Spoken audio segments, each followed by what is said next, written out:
Hey, welcome to the Infused show. It's the month of March. I'm here with Mike. Hello. How you doing, Mike? And Francesca. Hi. How are you guys doing this morning?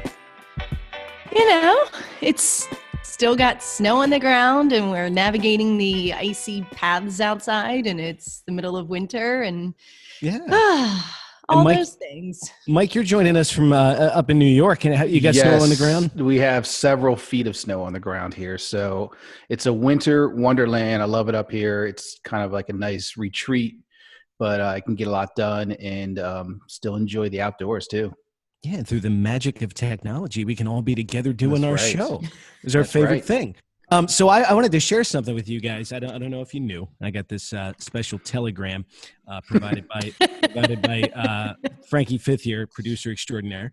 And yesterday we had a couple of articles published by big organizations that said the following: that the summer of 2021 has the possibility to be a lot like the summer of 2019. Whoa! All right, Ooh. that's good news. Yeah, Oh. I mean, isn't that just the thought of that? Isn't that amazing? Yeah, I've been reading similar stuff too, especially as it relates to the East Coast where we are, and just the rate that the vaccines are coming out. And like, I'm cautiously optimistic that by even early summer, we're all set with, everybody in the herd immunity and all that stuff. So this is really, really good news. It really is. And I just, when we can all return to regular patterns without even thinking about it, where if it's, 4 o'clock on a weekend at the beach, your body just goes to the starboard. You don't even have to, don't worry about the mask. Yeah. Don't worry about the mask. Don't worry about any of that stuff. And so I thought today, okay, at a time where, we still do have snow on the ground here in Delaware, snow on the ground up in New York where Mike is, we are all yearning for a return to warmer temperatures, for baseball, for the beach, for all things summer. And what Concerts. Concerts? Ooh, yes. Outdoor events. Summer outdoor concerts. And I thought of something, when those summer days, early June days, or school days are shorter, or they're coming to an end. And remember around early June when you were a kid and you heard that the carnival was setting up shop in your town. I mean, was there anything cooler than that? Yeah, that was awesome. You see them setting the rides up and, daily progress like that. I just, carnivals were one of the staples of my youth. It was the beginning of summer. The things. They totally marked the beginning of summer for me. And they came in order, like the same carnivals visited every year. And so it was like, oh, okay, St. Helena's is first. That means that we're getting there. And then there's like the Italian festival, or it's just so much fun to see the rides and the lights. And it's like breathes a little party into a community. And it's so fun. It really does. And there's this almost implied understanding where if you buy that ticket, you get to be part of the show. Whether, you really are part of the show. And that was one of the things that Francesca, Mike, and I talked about at one time. We always heard this term in our business, in the cannabis space, of that, man, it's the Wild West. It's the Wild West. And a lot of the times we don't think that's entirely accurate, I guess. But we, for you today, would like to throw an analogy your way, one that we use all the time. Ladies and gentlemen, we're going to take you to the carnival today. We have a special treat for you guys. So, if I may, ladies and gentlemen, boys and girls. Well, wait a minute. Now, we're all about compliance here on the Infused show. So not boys and girls, adults over 21. It's an adult carnival. Today on the Infused show, please join me as we walk through the midway of marijuana marvels. And we try our best not to be a mark. And we're not going to become a mark when they see us walking down the midway today, because we have Mike Patterson, we have Francesca Vavla, we have our guides who can walk with us into the Canna-Carnival and walk through these attractions. So, wow, guys, this is a lot of responsibility, Francesca. I feel like all of a sudden the pressure ramped on me real quick here. See, I love that. I am so ready. I've been to the carnival. I know they are tricks. My grandparents were carnies. That's a different episode. Yeah, there's a big reveal there. I don't know if you guys knew. her grandmother would tell me all the damn carny tricks, and I was like, She "Oh would. man, you had no principles, no ethics. You were a straight up carny." Oh my God. When I'm looking around, guys, there is a vast landscape here. It's crowded. There are several people grouping in different attractions, but the one closest to us up here on the left, I can barely make it out. But the tent says, "The Great Ganja, seer of all things, master of marijuana marvels and indica illusions." Now, he also in small print, it says he also has the workaround to the credit card. Oh, so we're in the magic tent. I see. We are in the magic tent, Francesca. Nice. Now, from a newbie like myself, I got plenty of tickets. I got money in my pocket. What am I going to get when I enter this particular tent? This is so much fun because I love good magic tricks, good illusionists, fortune tellers that are convincing, anybody that's in that sphere of the metaphysical or the not easily explainable when it comes to actual carnivals. With the Canna-Carnival, we have a very similar landscape. There's still illusionists. There are still people that are trying to convince you that something is there and it's actually not. There are people that may be sawing a woman in half, but don't worry, she's just fine. You don't get two pieces. You still get the one whole.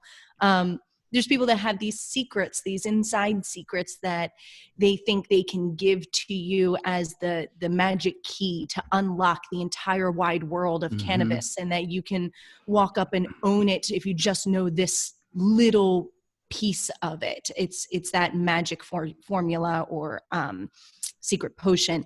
And there's also the fortune tellers, the people that are going to try and predict the future, whether that's the investors, because they certainly need to have some semblance of that, the illusion of control and predictability of the future, or it's the research companies, which are fantastic for their own things, and they're meaningful, but to consider the history of cannabis as a major factor for the future of cannabis is just an illusion right now, because things are moving so fast and forward that the past becomes not as meaningful when it's such a short past and such a limited exposure to the past. So you do have people in the cannabis community that act as these illusionists, magicians, and fortune tellers. And you just have to be aware when you're going to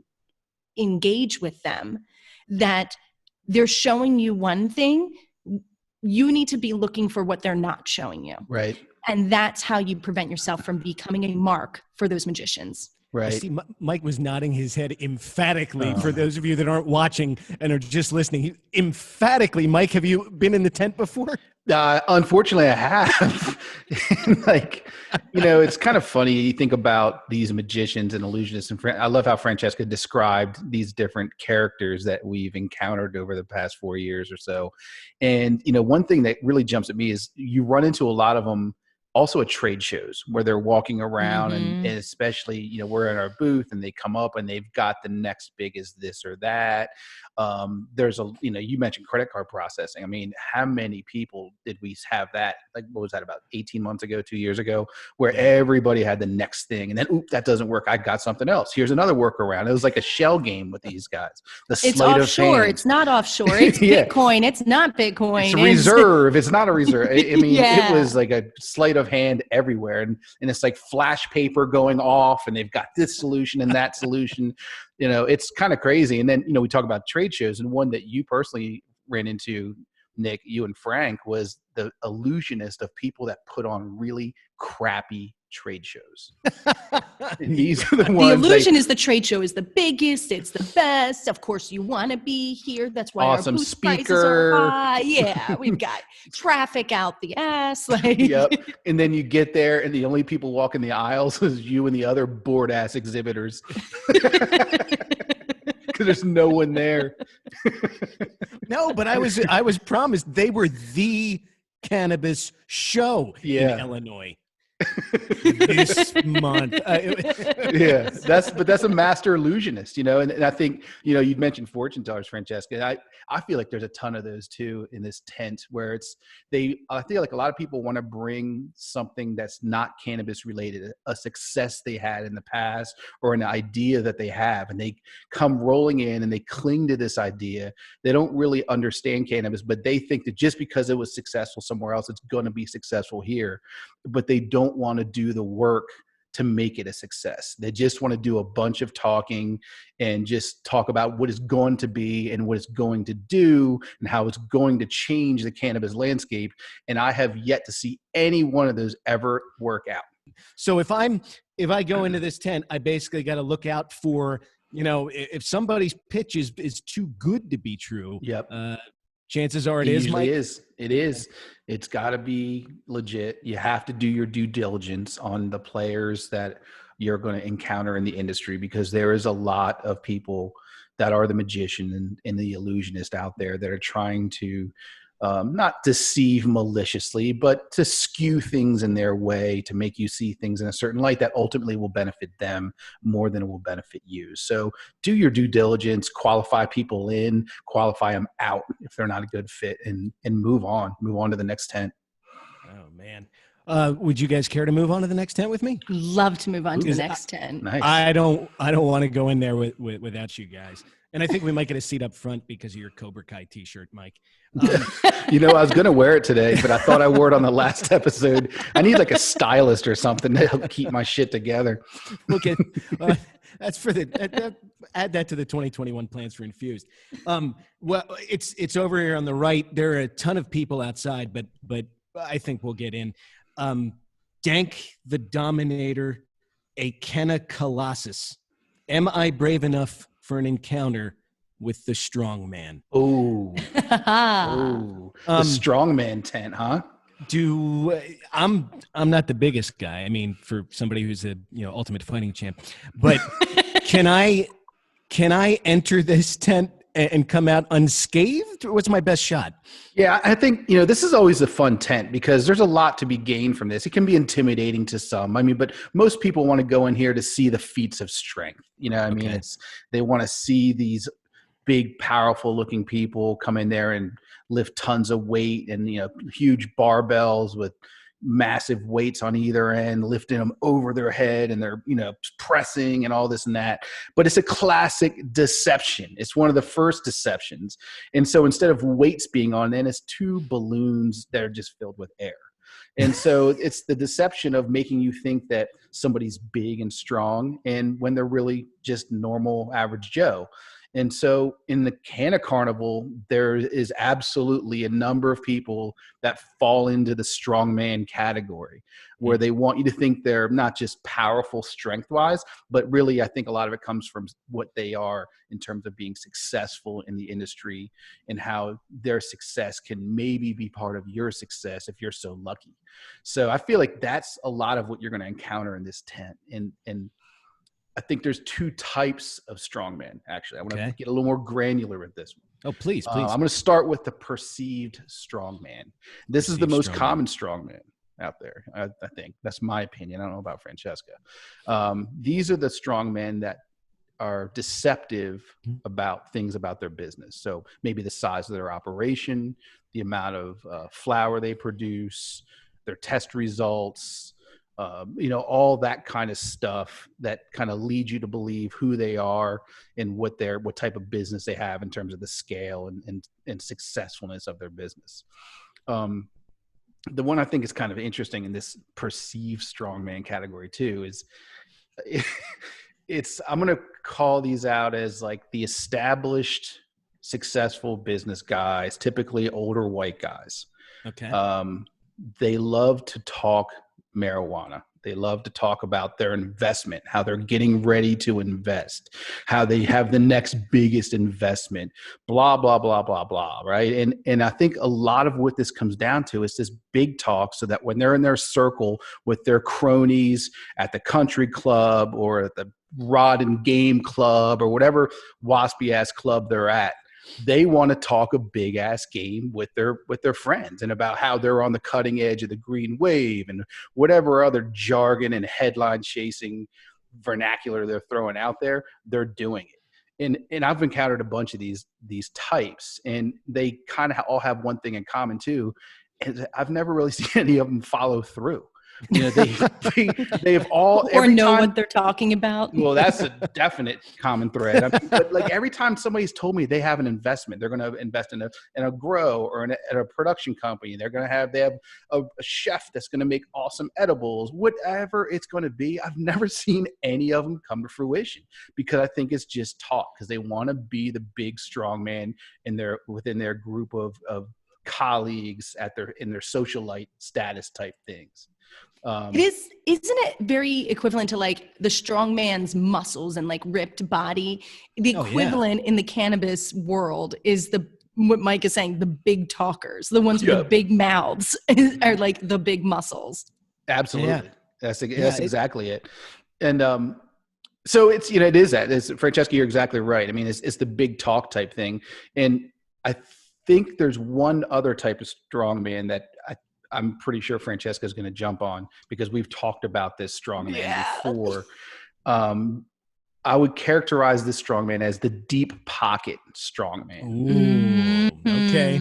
I think I like where this is going. This is so it's really interesting, because the first strongman has glamour muscles and can't lift anything. He doesn't follow through. But the deep pocket strongman, their strength is in their money that they bring to the table, because it allows them to actually, quote unquote, lift real weight, as in they can buy up a lot of dispensaries or real estate or property or grows. They can actually invest or,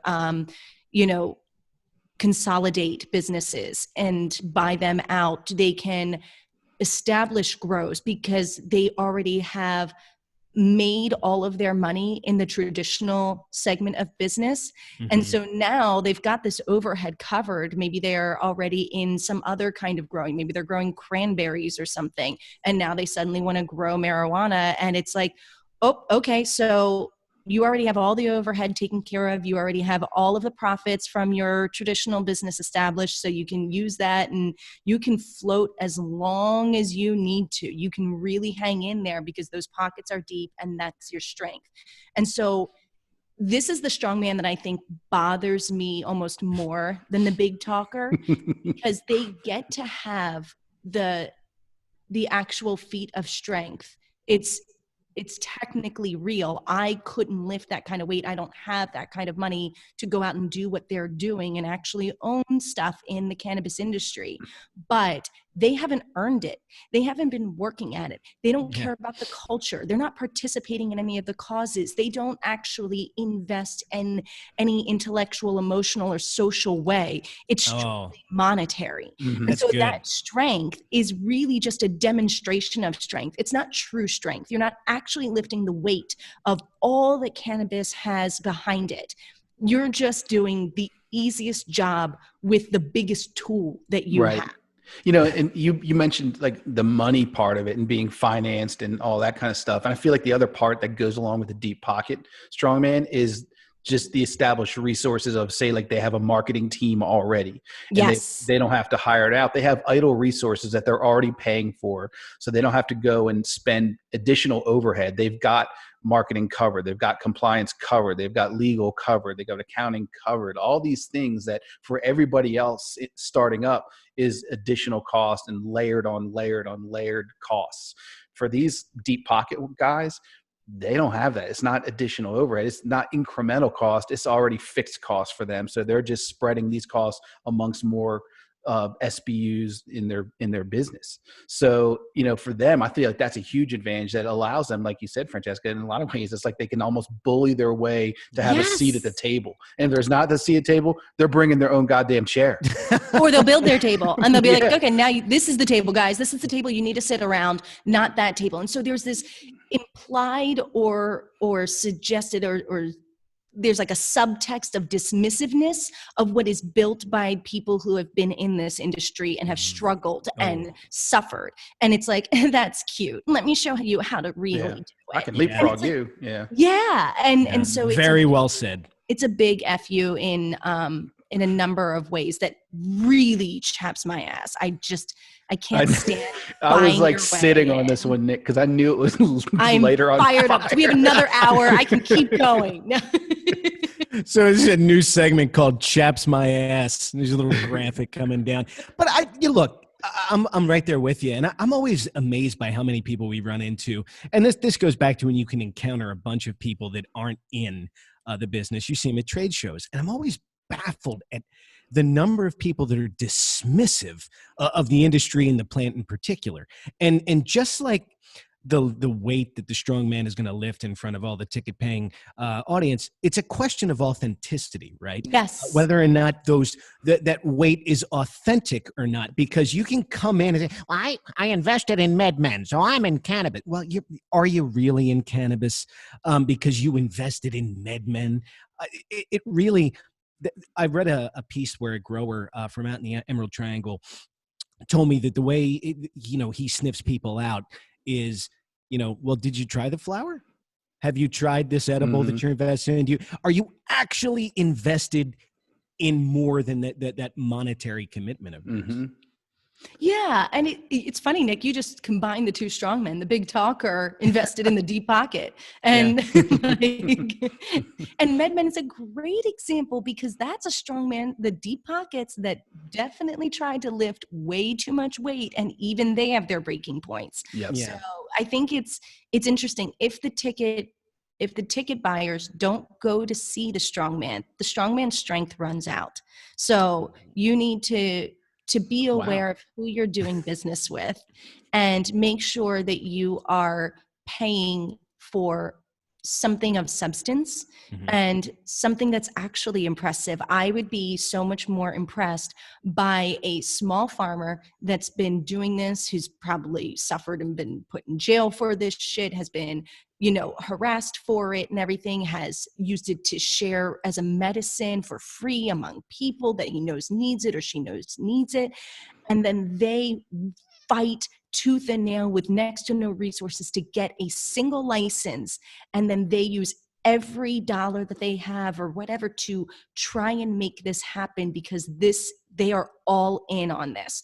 This isn't a side hustle. This isn't easy for them to lift. This is a truly heavy weight. So sometimes opening one dispensary or one grow or one processing facility is a much bigger feat of strength than buying up 10 dispensaries across 5 states. Yep, that's a great point. I really like what you said there, Francesca. And it fits along with one of the things that we've noticed too when we see like the big strongmen and kind of how we've sniffed them out after wasting time with some of them. Yeah, because we definitely stayed in that tent too long. Oh yeah, and it sounds real attractive to talk to, but yeah, I think one of the things that we've learned over time is to really try to dig into what their passion is for it. How it's viewed internally. Is this a long-term growth or is this a flash in the pan? What does their board of directors think about this? Because we've seen situations where the people we've interacted with are all on board, and then all of a sudden comes time to change the website to include cannabis, and it comes to a screeching halt. So, little things like that are very telling.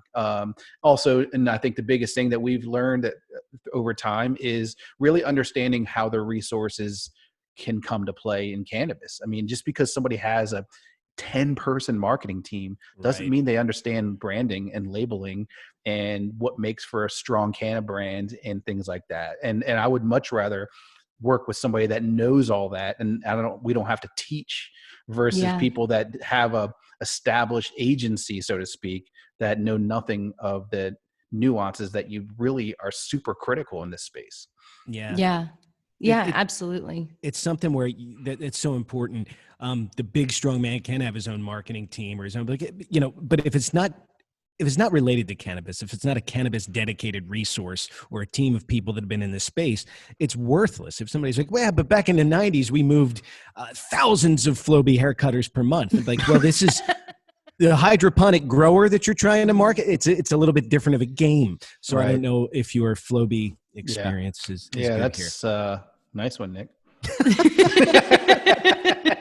I'm actually 107 years old.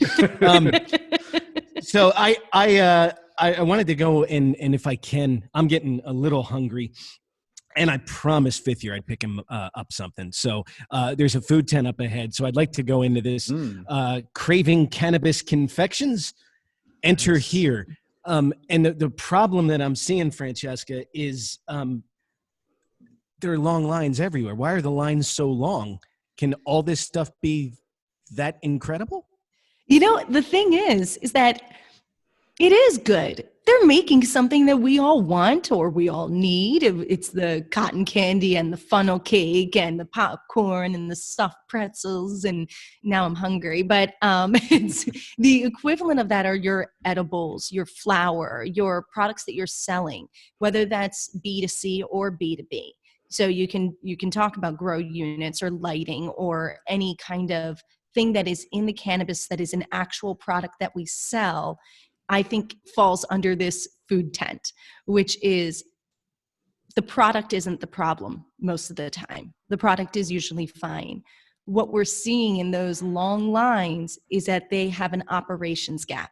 So you can make the best funnel cake that there is, but if you can make it at a rate of 1 per hour and 100 people per hour are trying to eat that funnel cake, you've got a problem, because that 1 per hour will never give you enough business to be able to lead up to the 100 per hour. People are going to fall away. You're not going to be known for your great funnel cake because only 1 out of 100 people know about that. You're going to be known for the other 99 out of 100 that know you have terrible service, or it's impossible to get to your product, or it's too expensive because you're trying to mark up to get the money. I mean, there's a million ways to mess up a good product in the cannabis space. And I think I see that probably more than anything is these really well-intentioned people with good ideas that want to do this for all the right reasons. It's like the opposite of everything we've seen before. They're not magicians and strongmen. They've got it. Yep. But they can't serve it. And that is just as critical of a gap as not having the actual quality product. Yeah, this is almost the one that's heartbreaking. It is. You know, we That's get well to said, too. know these people. You know, one of the things with us, as you all know and the team knows, we love to go see the people we work with to be able to understand what they're all about and kind of see behind their tent, so to speak, right?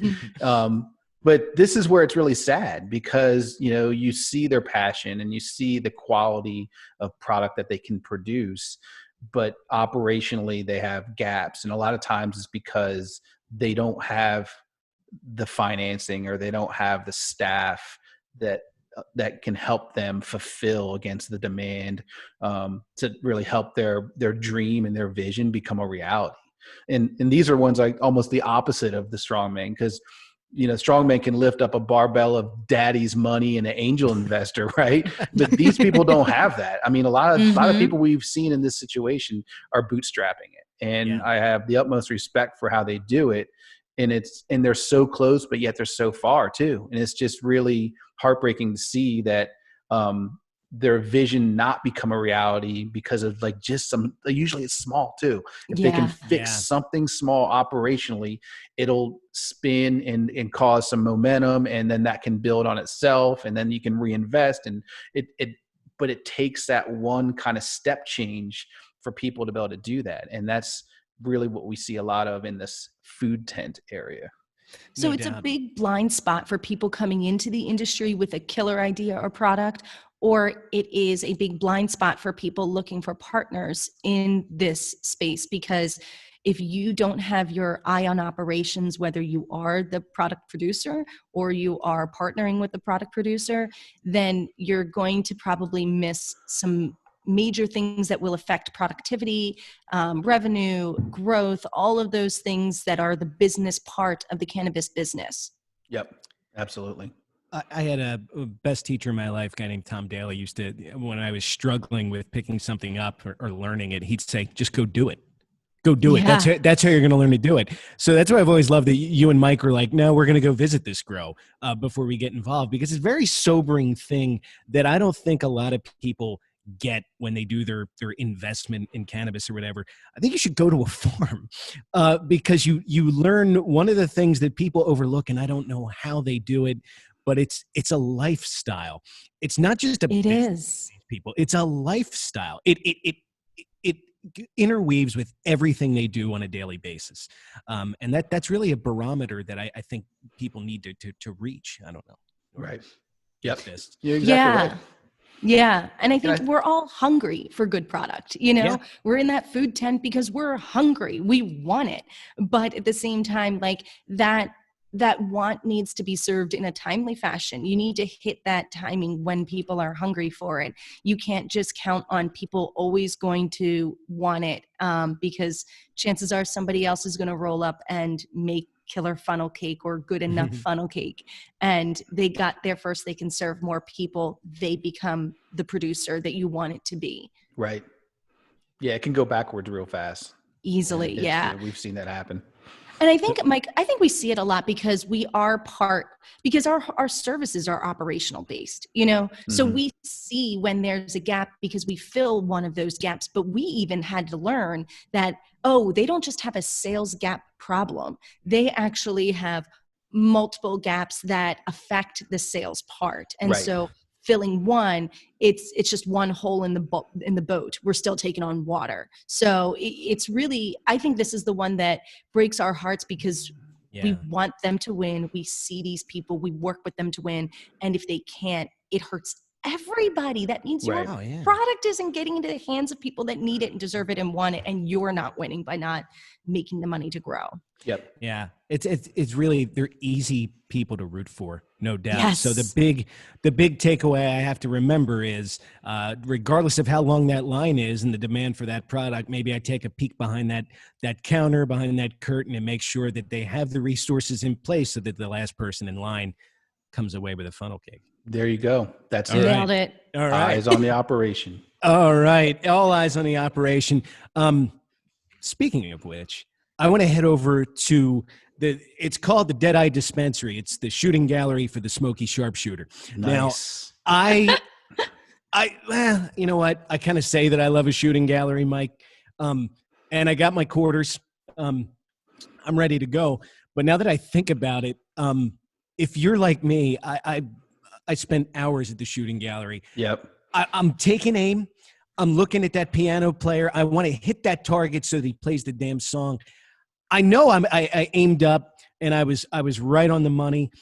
I think his hand moved. I wanted the outhouse to open so the old guy was in there with the newspaper. Yeah. I lined up my shot correctly. Is it me? Is it the gun? What am I doing wrong? Well, I share your affinity for the shooting gallery because I've burned through a lot of money in my day in this too. And I think in the Canna-Carnival especially, there is those big attractive targets. The piano guy, the outhouse is always a hit. There's that grizzly bear in the back that will roar if you hit him in the right spot and all that. And then the common thing to do is to take aim at those big targets. And if you look down the road, the other shooters, everybody's shooting at those couple things. But what you don't realize is that the sight on your gun isn't true.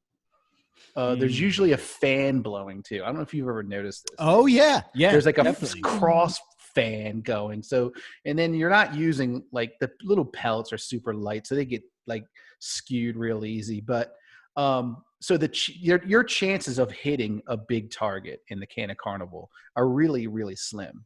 But I think you also have to understand that even if you hit the piano guy, he might not crack off a song. Or if you hit the bear, he might not roar. And some of them are set up so that even if you hit the mark, it might not react. And I think that's really, really indicative of what we see in the cannabis space, where people want to go after those big targets, which in this world is the MSOs or the big, huge mega dispensaries. And so, you want to go after, that's like the game changing client, or if you can work with them, it's going to be an influx of new demand for your product. And so it's ultra attractive and it makes a ton of sense, but you can also burn through your entire wallet of money and have nothing to show for it if you only shoot at those big targets. So, one of the things that we've kind of checked ourselves with, because we've taken a couple shots, but what we've found to be more fruitful for us and more productive is going after like the squirrel and like the soda can and the spittoon and these smaller targets that are I can hit those.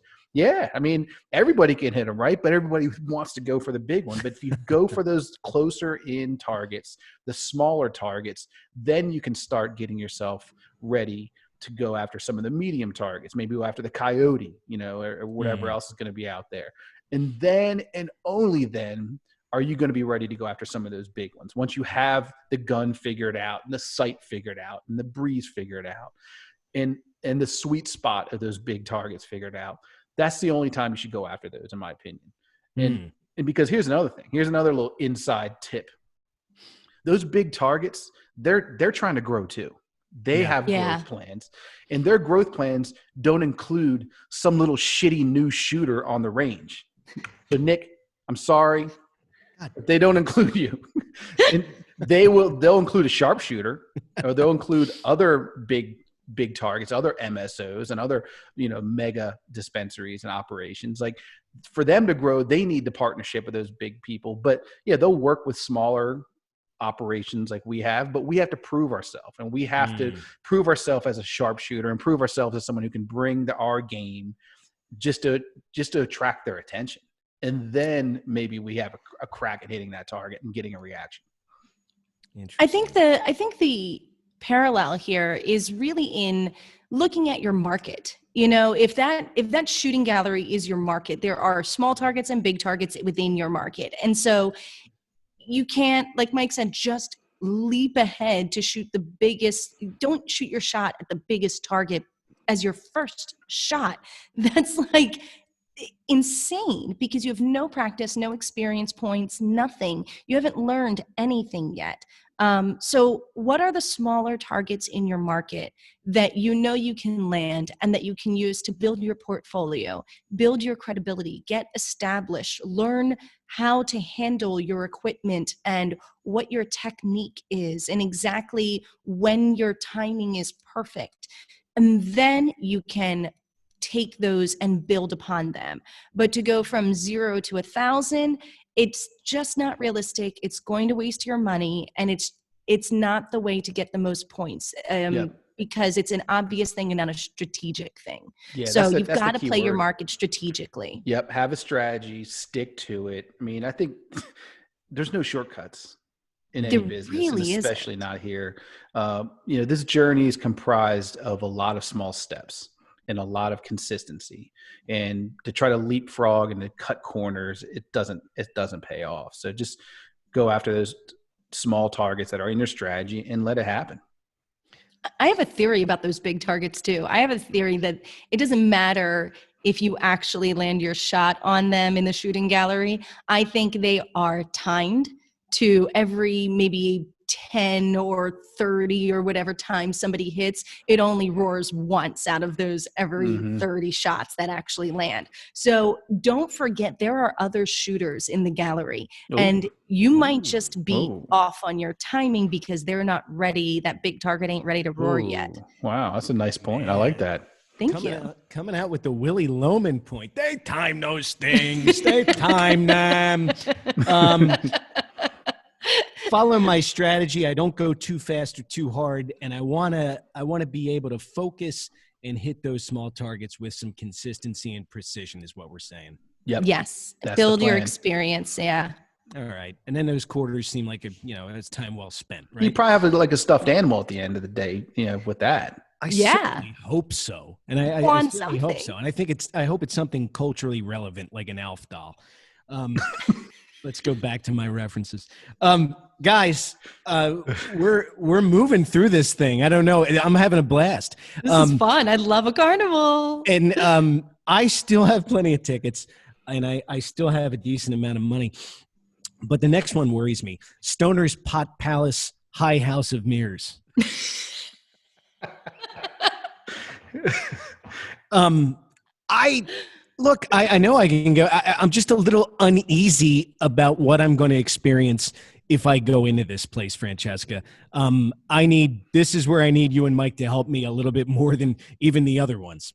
You know what? You're right, because the House of Mirrors, the trick doesn't seem to be, it's not as out in the open, and yet it is. It's like, you're walking into a house of mirrors. And so you are walking into a landscape that you're going to get confused by, because you are being shown things that seem real and aren't real. And so if you walk towards them, you'll run into a barrier. And these images that you see, they're distorted because it makes big things look little, or little things look big, or something looks like it's the right way to go. That looks like a corner. Nope, those were just mirrors angled to look like a corner. So you take these risks, and you have to know what's real and what's not when you're walking through. It is a self-guided part of the carnival. And so you're walking into a different reality, and that it's distorted, but it's still hard to tell what exactly is real and what those distortions are. You can get lost looking at what's being projected in front of you or reflected in front of you. I see this in cannabis in a lot of different ways. Like one of the most common that we've run into are people who think that their enjoyment of cannabis means that they will be good at the business of cannabis.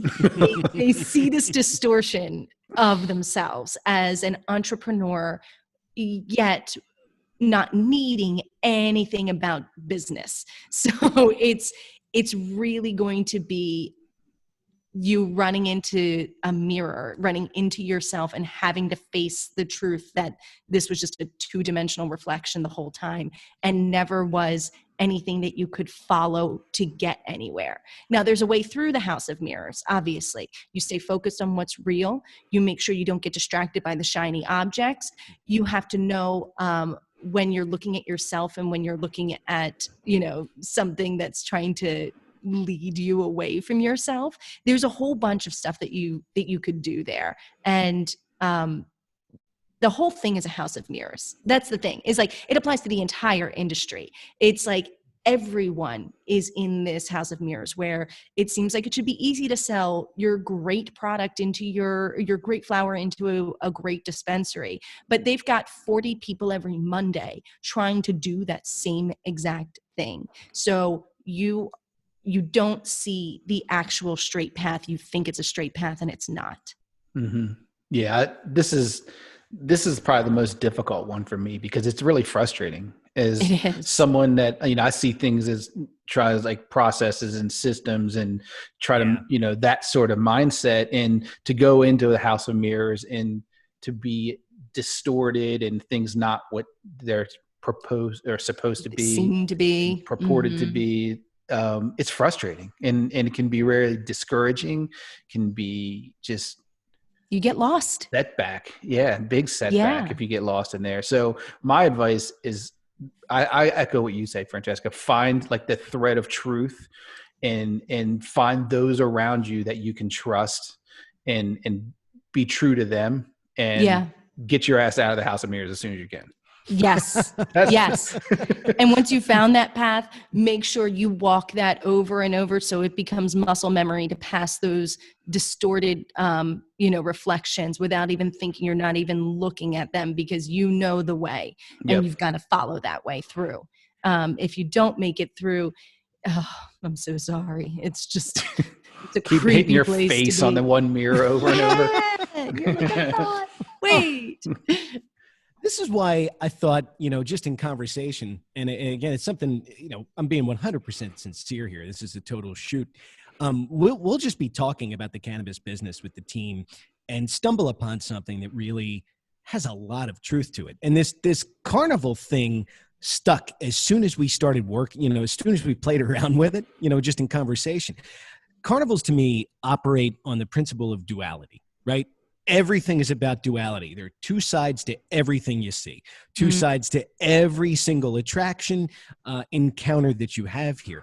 And I really thought that was the strength of this, because we can be part of the show. We can be part of the Cannabis Carnival. It's a fun landscape, right? But the key is you don't want to be a mark, right?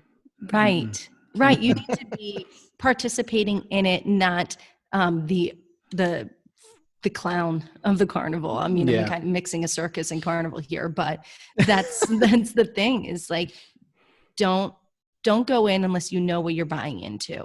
And so many people only see that one side, the biggest stuffed animal, the big, huge teddy bear gorilla that's hanging out there if you just knock down the bottles. And, you don't see that it actually takes 13 of the teeny little stuffed animals to get to that big gorilla.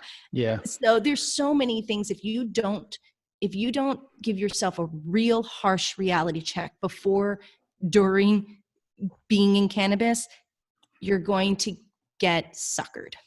Yeah. And in full disclosure, I mean, the reason this came up, I remember the first time we talked about this, and it was on the heels of one of our partners not fulfilling their contract. Yes. And I've been in business for almost 3 decades in some capacity. I've never had more people walk out on contracts than we have in the time that we've been doing this with Alias Can. Amazing. And I think it's that frustration to me that's like, oh my God, this is ridiculous. How do people live with themselves? How do they not have more morals? And we did what we were supposed to do. Now it's time for them to pay us, and they don't want to pay, or they don't want to do what they said they were going to do. And so, it's really frustrating. And I think when we came up with this concept, we did it kind of tongue in cheek, being like, we want to lift the tent on this carnival that we love, but we also hate at times because of the characters and unsavory people walking around, the pickpockets, all the other people that are out there. But that's what we really wanted to do with this episode, was really kind of expose some of that, so that maybe someone listening or viewing can avoid some of these characters that we've encountered in the course of our time with Alias Can. And like Francesca and like you and like Nick said, I mean, it's a fun carnival. It's awesome being in here. It's a lot of fun. There's a line out the door of people trying to get in here, but it's just beware. You talk about buyer beware. It's visitor beware to the Canna-Carnival, because it's filled with people. And it fits. I mean, look, when you're on a carnival, and especially not now, not at this age, but when I was younger, it was like, oh my God, I want to go on the most exciting rides. I want to go on the zipper. I want to go on whatever it is that looks the scariest and gives me the most adrenaline rush. And now it's like that adrenaline rush is definitely characteristic of the cannabis industry, but it is so not the thing to chase. It is not sustainable or steady. You need to actually find the pace at which you can walk the entire field and make sure that you see everything and you don't rush to where the most exciting, biggest, brightest attraction is, because it's not real. It's probably not what you think it is, or maybe it's misleading in what it's saying it is. And it's okay if you know that. If you don't know that, then you could succumb to whatever consequences are of buying into that. And we just want people to be more knowledgeable coming into this space, because if you come in and you create a better business model, better services, better products, better operations, it only helps everybody. It's that raise the game. Yeah. So let's improve all of this together and say, well, we know what some of these people here are doing, but there's also a lot of fun to be had. So now that I know the game, I can play the game a whole lot better. Yep. Absolutely. Yep. Cannabis is a carnival, believe it or not. And look, I want to thank you two for taking me through the midway today. I would have no idea where to go or what I was in for. So thank you both for joining me as we strolled down the midway today. It was our pleasure, Nick. I'm glad you enjoyed your time in the Canna-Carnival. I did. And don't buy a balloon. It's just going to destroy the environment and be worth nothing in the end. So I know. Don't give it. Yeah. Jeez. Well, you know what? It's going that one away. The would could it just make the carnival more fun? Sure. Frankie, 5th year. Yes. 5th year, are you there, sir? Hey, y'all. How are you, buddy? Good. How are you? I'm doing okay. Doing It's been a good. while. It's been a while. Frank, did you have a favorite carnival ride? The one that you get in, it's like a circular machine, and it goes around in a circle and makes people throw up. Gravitron? Gravitron? The Gravitron. Yeah. That one was so much fun. That was just Frank going in the dryer. You would come outside and just be like wobbling for the next 30 minutes. Kind of like getting drunk before you're 21. That's really true. Gravitron. I love the Gravitron. You know, there's a couple of groups that want that one to go away, and I'm like, kids have to experience the Gravitron. Damn it, Mike. Did you have a favorite ride? I like that pirate ship. The one that goes. It's like a big if swing. you sit at the two ends, you get like almost vertical when it starts really rolling up and down. So I think that was the one I liked the best. If you don't have one of the end seats, don't even go on it, is my opinion. But That's true. Yeah, that's very true. Francesca, favorite attraction at the carnival? It's either the wildest ride, but most often, no, take that back. It's bumper cars. I was obsessed with bumper cars before I could, like Frank's getting drunk before you're 21. Bumper cars for me was like driving before I was 16. I loved those things. And it was, but they never went as fast as you wanted them to, or you get a big dog pile of people getting stuck in a nest and you can't reverse because somebody's in your way. So it never was as exciting as it should have been, but I still loved it every time. So I have to share this, and maybe I shouldn't, but No. so as you guys know, I have 3 sons, and at the beach in Rehoboth Beach, they have bumper cars. So we would take them in the summer to the bumper cars, and they would a lot of times would have some buddies with them and stuff like that. And so we would identify a mark in line, I knew it. and before we'd get on, and then all of us would just gang up on this one poor sap and just like keep demolishing him into the boards and out of commission, and just like, and I feel bad because I'm like a grown ass man, and I'm like, hey guys, let's look at that nerd over there, let's get him. You know what I mean? Wait a minute. Bad What happened to me? I was the mark. Totally. I'm sorry, sir. Bad day to wear the Dallas Cowboys shirt. Yeah, exactly. It Yeah. usually would be somebody with something they were wearing that would get marked. I would do the same thing at the bumper boats out on Route 1 in Rehoboth. Mm. We would just trap somebody under a waterfall and just watch them scream. You know? It was a good time. I got one. We were talking about flash paper magicians and the like, and the magicians. The first 10. All right, Francesca. Let's say magic is real. Yes. What's the first spell that you learn?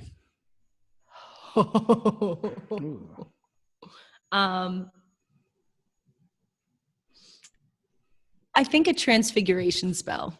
I want to be able to turn into anything. Like, I want to be a Professor McGonagall and just turn myself into a cat and walk around. Nobody even knows it's me. And I'm just, I'm me, but a cat. Just Animate objects. Animate objects, right? I think you can be anything. But yeah, I think maybe it is like organic objects or something. Like I wouldn't want to turn in like the block rocker in the gym. No. I'm not trying to turn into my water Would you bottle. still be able already. to speak like Mm-mm. your normal voice and stuff? Mm-mm. Oh, whew, that'd be Wait, freaky as hell. Can you? You might be able to. It's your Well, rule. it's a Maybe it's your spell. hypothetical. Yeah.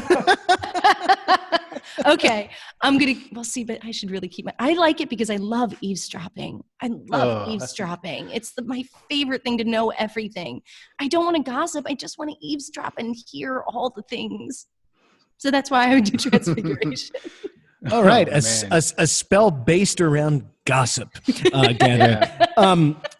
Fifth year, magic's Yes. real. What are you going to learn? I want to be able to summon any kind of food or cuisine at any moment. That makes I think sense. that's just called That learning fits. to cook. Yeah, I don't want to do that though. I don't want to clean and prepare.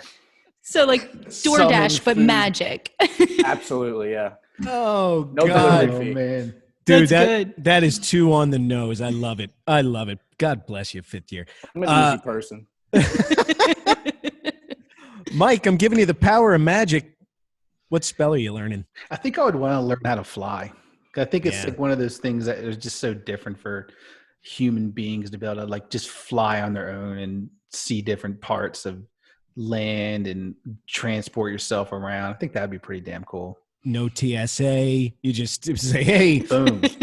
Yep. Karen, I'll meet you down in the islands. Yeah. You go through that. COVID really wouldn't dampen your travel plans in that case. So I could get Would you on have to board wear a with mask if you're flying by yourself? that. Depends. The U.S. airspace. We got to see. Mike, how high would you go? Would you be like above the cloud? Like, would you get way up there, or would you be like a low flyer? Yeah, I think by and large I'd want to be like lower because this gets cold. Yeah. So you'd have to like gear up if you're going to go up too high. But it would be kind of cool to get up in the clouds and like look around in there too. Get up The one into a time- storm, like if there's like get above the thunderstorm and Yeah, stuff. that's That's cool. cool. Yeah, That's see, definitely cool. it's a cool The one spell. time Yeah, I went, it is cool. the one time I went skydiving, it was like tandem because it was my first time and the only time. And so like we pulled the parachute and there was just a lot of time just hanging out and floating. And I was like, can we go through a cloud? And he was like, yeah, but you'll get all wet. And I was like, oh yeah, it's not just fluff. Okay, never mind. I don't think I should fly because I don't understand things like clouds. Yeah, maybe, Yes. or time or distance. Did that too. Yeah, stick I to being a struggle with cat. those. Stick to stick to Transfiguration because that would be a good one. Yeah, mine was really less dramatic. I would just want to have the ability to have a spell where I can make people pee their pants. I really think this is a superpower. I do. I think Superpower is different than magic. That's a good Well, spell. I'd It is make a it. good spell. Look, anytime I'm in need of a laugh, boom. Somebody's being a little arrogant. Say we run into one of the strongmen at a cannabis show, boom, pee his Yeah. pants. That's Beat a his pants. strong spell. Wow. I dig that one. I didn't put a lot of time into this one, but yeah, it would be my pick. Guys, this was a blast, man. I can't wait This for is fun. can't wait for the next show. So, Mike, thank you so much. Francesca, thank you so much. Thank you, Nick. Thank you, and Nick. Frank. Great job. This has been a blast, guys. Thank you. Fifth year, as always, Frankie's producing this thing.